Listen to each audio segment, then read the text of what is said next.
John Rambo is a veteran, one of the best soldiers from the American Special Forces. He became a war hero in Vietnam, captured, tortured, and still survived.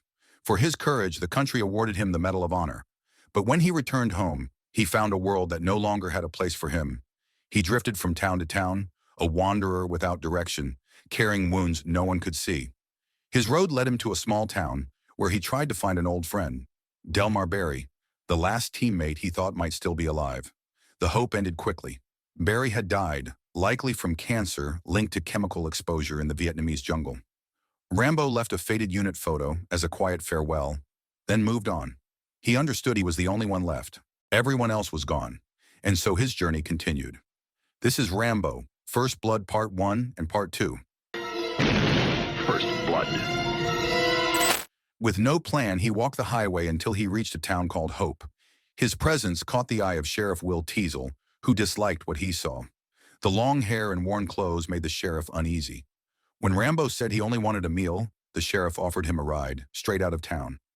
It was a polite eviction, a clear message that strangers like him were not welcome in Hope. Rain began to fall. Still hungry, Rambo turned back toward the town. He did not wait for the sheriff to leave. To Teasel, it felt like open defiance. He swung the car around and blocked Rambo again. Rambo stayed silent. When the sheriff reached to touch him, Rambo pulled away on instinct. That was enough. Teasel drew his gun and arrested him on the spot. A search found a large knife on Rambo's belt. He said it was for hunting, but the sheriff did not accept it. Rambo was taken to the station and charged with vagrancy, resisting arrest, and carrying a weapon. Things got worse inside. The officers mocked him and treated him roughly. They forced him toward a shower, calling him dirty. The cell, the metal smell, the dim lights, and the harsh voices stirred memories he had tried to bury. In his own country, he felt like a prisoner again. He refused to give his identity. An officer tried to take his dog tags, proof that he had served in the United States Army. But none of that mattered here. To them, he was only a drifter causing trouble. When they failed to take his fingerprints, the sheriff returned, offered no understanding, and only delivered threats. 3 months in jail, community service, and a heavy fine, with a court date set for the next morning. His order was simple: clean him up. As they told Rambo to remove his clothes, the officers saw the scars, deep marks across his body, a map of a brutal past. A young deputy named Mitch sensed something was wrong and thought about warning the sheriff. But Galt, already out of patience, pushed harder. Rambo was blasted with a high-pressure hose. There was no procedure, no empathy. It was cruelty, an abuse of small power. When they moved in to shave him with a razor, everything changed. His face tightened, his mind snapped back to the prisoner camp in Vietnam, and the trauma broke loose. In seconds, Rambo fought back.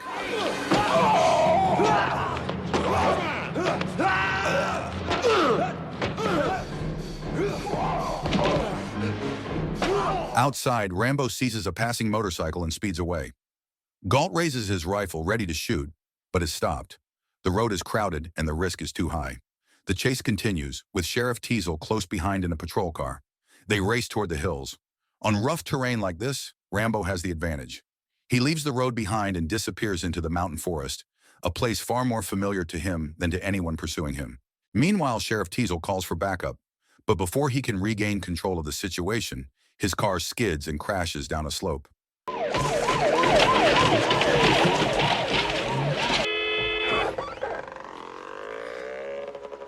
Rambo continues moving upward. He wears only jeans, boots, and a light vest, clothing that offers almost no protection from the cold mountain air. Shivering and exhausted, he finds an old abandoned construction camp. Inside, he finds a rope and a thick scrap of fabric. He fashions it into a simple cloak. Not ideal protection, but enough to keep him alive. Sheriff Teasel escalates the search. Tracking dogs are released, and a helicopter takes to the sky. The dogs quickly pick up Rambo's trail, forcing him to push farther into harsh, unforgiving terrain. Guided by the small compass hidden in his knife, he climbs until he reaches a steep cliff overlooking a deep river gorge. There is nowhere left to go but down. Then danger arrives from above. A helicopter hovers overhead, and Galt is on board. He has no intention of following the order to take Rambo alive. He opens fire immediately and even threatens the pilot when told to stop. Rambo knows he has no choice. He jumps.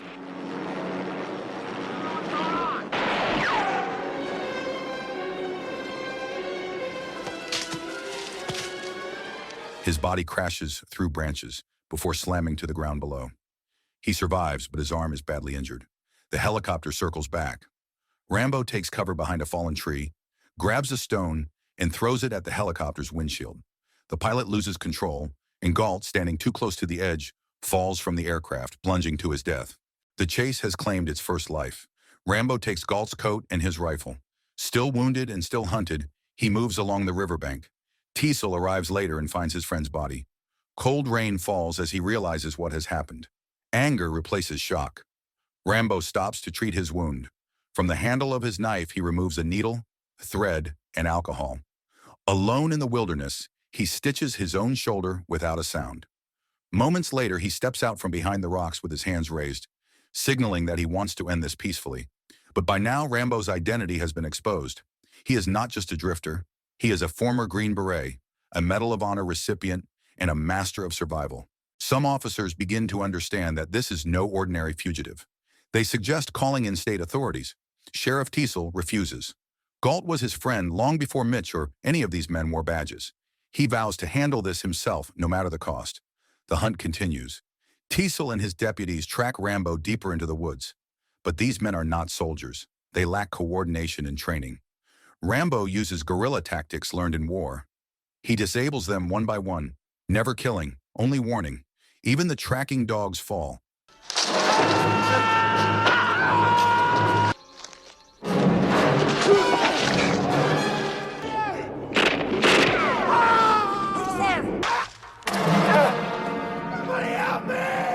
At last, only Sheriff Teasel remains. Before he even realizes it, Rambo is behind him, a knife pressed to his throat. The threat is quiet and clear. If they keep pushing him, he will fight in ways they cannot imagine. Then, just as silently, he disappears back into the darkness of the forest. Soon, reinforcements arrive. Reporters, state police, and search teams flood the area. The situation has grown into national attention. Sheriff Teasel is shaken, but he refuses to back down. For him, this is no longer just law enforcement. It has become personal. At this moment, a key figure appears. Colonel Samuel Troutman, Rambo's former commanding officer. Troutman knows exactly who they are dealing with. He calls the chase a suicide mission. Rambo is not a typical fugitive. He is the best soldier Troutman ever trained, a former elite operative skilled in survival, combat, and endurance under the harshest conditions. Troutman suggests the safest option is to let Rambo go. One day, maybe they would find him somewhere quiet, living a simple life. But forcing him now could cost lives. Sheriff Teasel refuses. He claims Troutman is only trying to protect the government from blame. For Teasel, this is about pride. He believes that with 200 officers under his command, they can capture Rambo. Troutman gives one final warning. They should prepare more body bags. Meanwhile, Rambo intercepts the police radio. The officers offer him a chance to surrender. He stays silent. Teasel then asks Troutman to speak to him directly, hoping their history might calm the situation while also trying to trace Rambo's signal. Troutman uses an old military code and names of fallen teammates to confirm Rambo's identity. Rambo responds that they are all gone. He is the last one left. Troutman tries to convince him to surrender, but Rambo refuses. From his perspective, this started because of Teasel. He did not choose this fight. The sheriff drew first blood. Eventually, police locate Rambo hiding in an old mining tunnel. But once they realize who he is, none of them dare to go inside. They fire blindly from the outside, hoping pressure will force him out. Rambo answers with machine gun fire. Tension rises. One officer gives him a final warning. 3 seconds to surrender. Rambo does not move. The officers panic and choose the fastest solution. They launch a rocket, collapsing the entrance of the mine.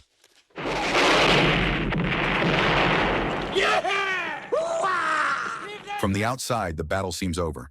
Officers cheer, take photos, and celebrate a victory they believe they earned. When Teasel arrives and sees what has been done, he is furious. He ordered Rambo alive. Now, if Rambo is found, it will only be as a body. But Rambo is not dead. Beneath the rubble, he crawls through dark and narrow tunnels. He finds old fuel barrels and uses them to make a torch. The silence is broken only by rats swarming over him. He pushes through until he finds a current of air. It leads him to an exit. Outside, Rambo spots a military supply convoy passing by. He leaps aboard, forces the driver to stop, and learns the truck is carrying a heavy machine gun with ammunition. The anger he has been holding inside ignites. Rambo returns to the town of Hope. He destroys a gas station and tears apart the gun store. Not as revenge against the people, but as a message.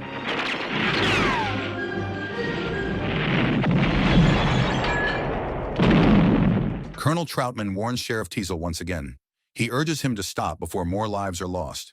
But Teasel refuses. To him, this is about pride and control over his town. Troutman reminds him of one important truth. He is the only person Rambo still trusts, not because of rank or authority, but because of the bond they once shared. Even then, Teasel pushes him away, convinced Troutman is choosing Rambo's side instead of supporting law enforcement. Troutman offers to mediate, but Teasel stands firm. He will see this through, no matter the cost. Teasel hides on the rooftop, waiting silently in the dark. He believes he can end this here. But in the stillness, one thing is certain. Rambo is not finished. Explosions echo through the town, followed by rapid bursts of gunfire. In minutes, Rambo disables the power grid, plunging Hope into darkness. The chase is no longer a search. It has become a battlefield, controlled by one man. Rambo finally reaches his target. Teasel is on the roof of the police station. Rambo fires without hesitation, unleashing years of built-up rage. Then he enters the building, knowing Teasel is still above. The sheriff fires first, but Rambo counters with a single precise shot. The roof collapses beneath Teasel's feet, sending him crashing down through the skylight, landing at Rambo's feet. But before he pulls the trigger, a familiar voice cuts through the moment. Troutman. He tells Rambo the fight is over. There is no escape now. The emotions Rambo has buried for years finally break open. He unloads the pain he has carried in silence. He never asked for any of this. Not the war, not the violence, and not the world that turned its back on him afterward. He once controlled millions of dollars worth of weapons. Now he struggles to find even the smallest place in society. He remembers the friend who died in front of him in Saigon, torn apart by a bomb disguised as a gift. The nightmares never stopped, and no one listened, except the ghosts of those he lost. His voice trembles. His tears fall. This is not just the pain of a soldier. It is the pain of a man who no longer knows where he belongs, caught between being a hero on the battlefield and a stranger in his own country. Troutman's words ground him. Bit by bit, Rambo comes back to reality. In the silence that follows, he surrenders. Not because he has been defeated, but because he knows the only battle left is the one inside himself. 3 years pass. The man who once shook the town of Hope is now a prisoner in a labor camp. His days are spent breaking rocks in isolation, far from the world he once fought for. One day, a guard calls his name. Someone has come to see him. It is Colonel Troutman, the only person who truly understands him. He brings news. The government is offering Rambo full freedom, a complete pardon, but there is a condition. He must return to the place that shaped him, the hot jungles of Vietnam. Not to fight a war, but for a secret mission. There are rumors that American prisoners of war are still being held in hidden camps, and no one knows that territory better than Rambo. Rambo listens quietly. He has no direction, no home, no one left. But helping soldiers who were abandoned, just like him, might be the only thing that still means something. At an American military base in Thailand, Rambo is met by a man named Erickson. He is brought to the main command center, where 2 key figures are waiting. Colonel Troutman, the only person Rambo still trusts, and Marshal Murdoch, a U.S. intelligence official overseeing a mission to locate missing American soldiers. Murdoch explains the purpose of the operation. There are growing demands back home. People want to know whether American prisoners of war are still being held in Vietnam. But this mission is not a rescue. It is not an assault. Rambo is assigned one task only. He must infiltrate enemy territory, locate a prison camp, and take photographs as proof. Then leave. No direct engagement, no rescue attempts, no combat unless necessary. Visual evidence is all that matters. In modern conflict, public opinion can be more powerful than any weapon. Rambo is shown advanced surveillance equipment that will support him from afar. He is also given the name of a local contact who will assist him in the field, a woman named Ko Bao. Murdoch feels confident, but Rambo quietly responds that nothing in Vietnam ever goes according to plan. The comment leaves Murdoch uneasy. As the mission nears, Rambo prepares in silence. He sharpens his combat knife. He sorts explosive arrowheads. He readies his rifle. Troutman offers a few final words, but Rambo only delivers one warning. Murdoch is lying. The unit described in the reports was never located where the mission claims. The only person he trusts is Troutman. The plane takes off, carrying Rambo into the dark jungles of Vietnam. Back at headquarters, Murdoch watches.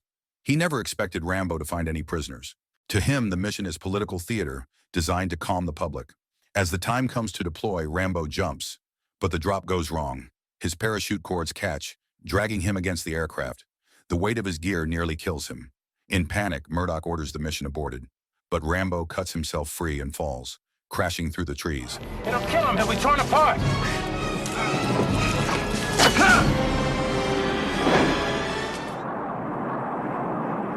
Most of his equipment is destroyed. All he has left are the tools he knows best, his knife and bow. Even so, he survives. Off the radar, invisible to both sides, he moves through the jungle with caution, avoiding snakes, slipping under branches, following the small compass hidden in his knife. Eventually, he reaches the rendezvous point and spots a figure wearing a conical hat. He approaches silently, ready to strike. But the figure is not an enemy. It is Ko Bao, his local contact. Ko Bao is more than an agent. She dreams of leaving Vietnam and starting a new life in America.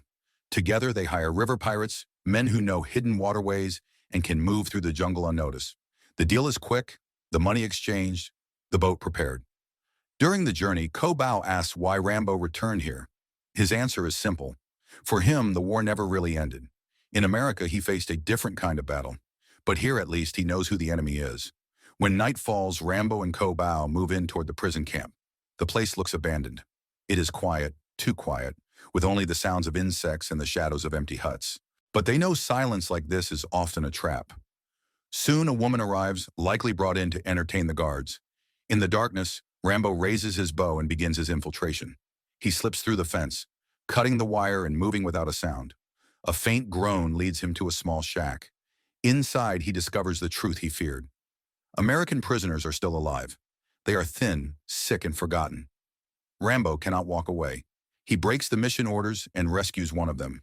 The objective shifts from reconnaissance to escape. As they cross a small bridge, danger appears. A guard approaches, then another. Arrows fly in silence. Even Ko Bao nearly gets caught, but Rambo strikes fast, eliminating the soldiers. The three of them escape into the jungle. Rambo promises he will come back for the others, but the alarm is raised. By morning, the enemy discovers a dead guard. Troops flood the forest and the hunt begins. Rambo and Ko Bao return to the river, reaching the same pirate boat they hired earlier. Only 2 kilometers remain to the extraction point.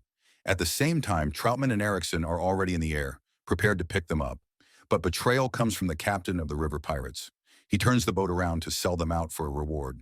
Rambo fights back, killing the traitors and regaining control.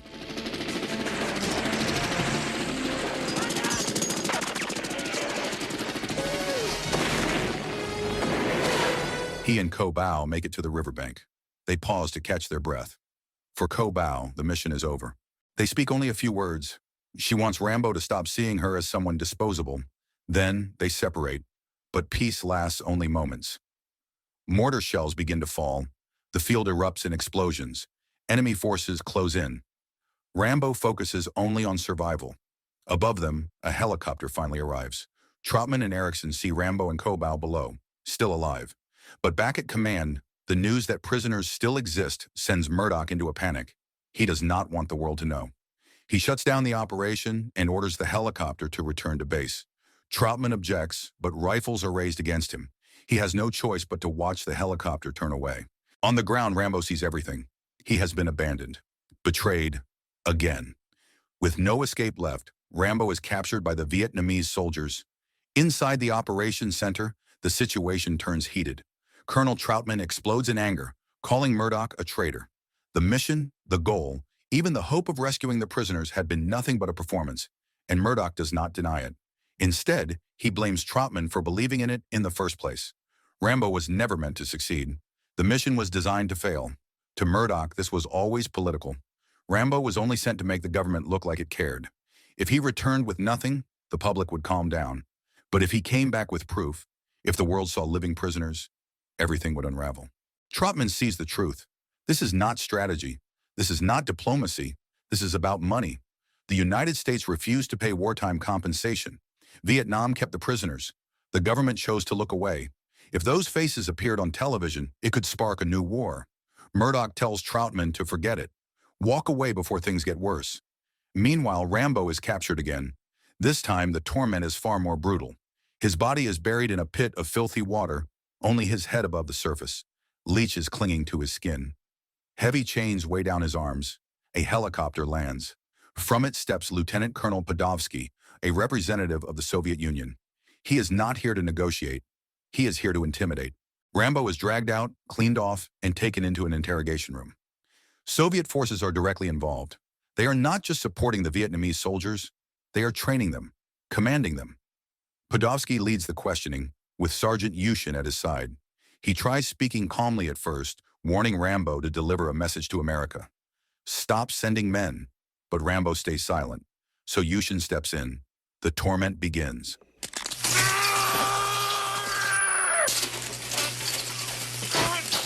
During the chaos, Kobau infiltrates the camp disguised as one of the entertainers brought for the guards. Quietly, she eliminates one of them and takes his weapon. Back in the interrogation room, a radio transmission arrives, revealing a coded message that confirms what Rambo already knew. Murdoch betrayed him. The mission was never meant to succeed. He was left to die. The pressure escalates. Rambo's fellow prisoner is dragged in, battered and barely conscious. A heated blade is pressed to Rambo's face. The skin burns. Pain is something he can endure, but seeing another man suffer because of him cuts deeper. And that is when Rambo strikes. Chaos erupts. Guards scatter. Gunfire fills the air. In the midst of the fighting, Rambo and Kobau break through the perimeter and disappear into the jungle. Helicopters lift off. Patrol trucks roar down the forest roads. But this terrain belongs to Rambo. He leads the escape, guiding them out of sight. In a moment of safety, Kobau tends to his wounds. Rambo thanks her, and together they begin to dream of what might come next. Crossing into Thailand, starting over in America. For the first time, Rambo agrees. He will not forget her. But without warning, a shot rings out. Kobau falls.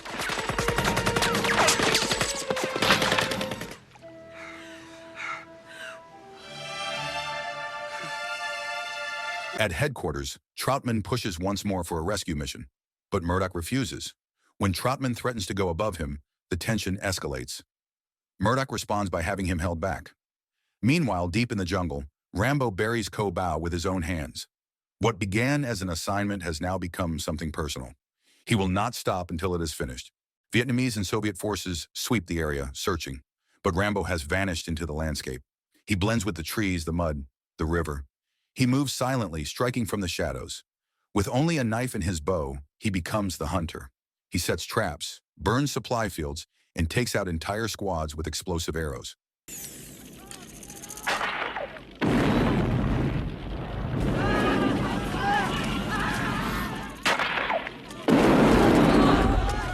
One after another, they fall.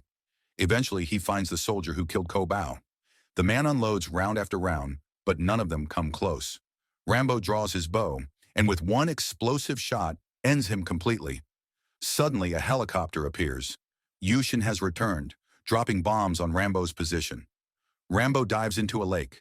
The helicopter sweeps low, ready to finish him. But from beneath the water, Rambo climbs up and onto the aircraft. A brutal struggle unfolds in midair.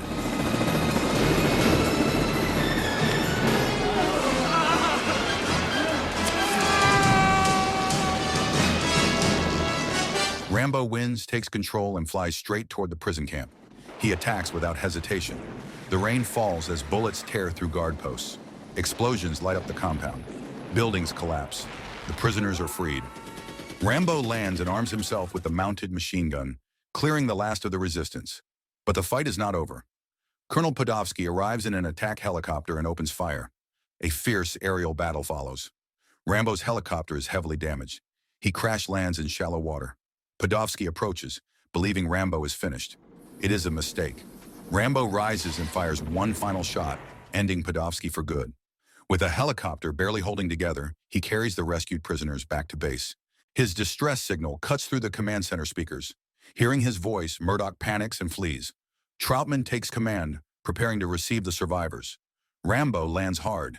He steps out, takes up a machine gun, and storms into the control room. He tears through the equipment, destroying the entire operations center in a storm of gunfire. Then, with his knife in hand, he confronts Murdoch. The official tries to shift blame, to claim orders came from above. Rambo does not care. He demands only one thing: save the soldiers still being held in Vietnam. Troutman steps in, trying to calm him, But the anger inside Rambo runs deep. He wants his country to honor its soldiers as much as it honors its flag. With no further words, Rambo turns and walks away from the base, disappearing once more. So the moral of the story is, maybe don't bully a guy who can survive wars, forests, helicopters, betrayal, and life itself, because he will absolutely turn your whole town into a camping trip nobody asked for.